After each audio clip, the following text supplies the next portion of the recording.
This is Dabu7. I just want to talk about the Syria-North Korea connection here for a second. After looking at the maps here the other day of Damascus and seeing all these dates, which they ended up striking on April 7th, it raised the question, will they strike on any of these other dates? They may not. There's a lot of dates here, and the 6th of Tishri is October 8th as well up here, but they may. And the whole point is that they have hit on one day, and there's many other dates here. And when looking at this, we discovered, here's Kim Il-sung. What is that doing there? A direct connection to North Korea with both of these fronts heating up, so to speak. It raised the question, is there a deeper connection here with the two? And once again, this doesn't mean that they're going to strike on these dates that you see here. These have historic significance, as I said in another video. But at the same time, dates with historic significance are dates that they choose to strike on for reasons. So even if they don't hit the 17th, they could hit on the 6th or any other day that has an importance to them, is the thing. Now, the importance of this street is key here to me because it shows the direct connection between Syria and North Korea and their friendship. They feel like they are the last two being pinned in the corner, being singled out here by the war machine.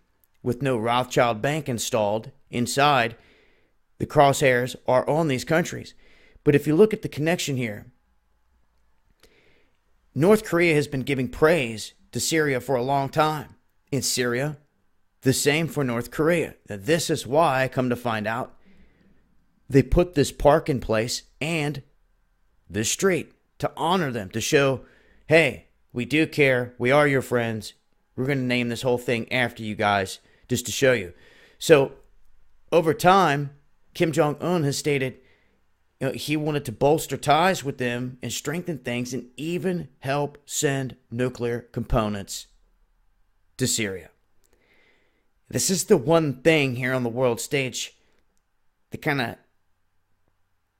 raises my eyebrow a little bit because we know all the chemical talk in Syria. We flip over to North Korea. It's all the nuke talk there.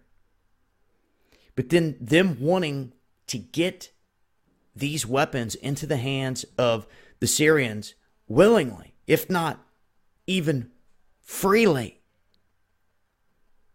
to fight back against the war machine that they're facing as well. I couldn't help but think that if they did send something to Syria, one of these places are going to flare up rather big. But if they did get nuclear components in Syria, they would have to deal with that there. And then they could say, oh, we traced it back to North Korea, and then just give them the excuse that they've been looking for to try to hit both. As some are saying, could they strike them at the same time? Too much to handle for other countries, multiple fronts? Or will they just let the whole thing die out here, once again, and strike up out of nowhere another front? I have a feeling that when these things happen, they're going to come up kind of out of nowhere. And the way that Trump acts, it's, oh, we're not going in there, but we're sending an armada. We're not going to send in any troops, but we're sending very powerful submarines. You see, they don't have to send troops into certain areas to get certain things done.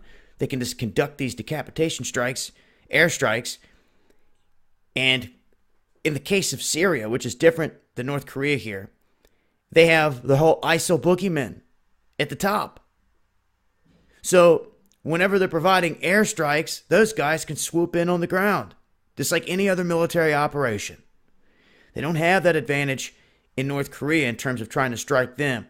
But North Korea now getting threatened by China is interesting.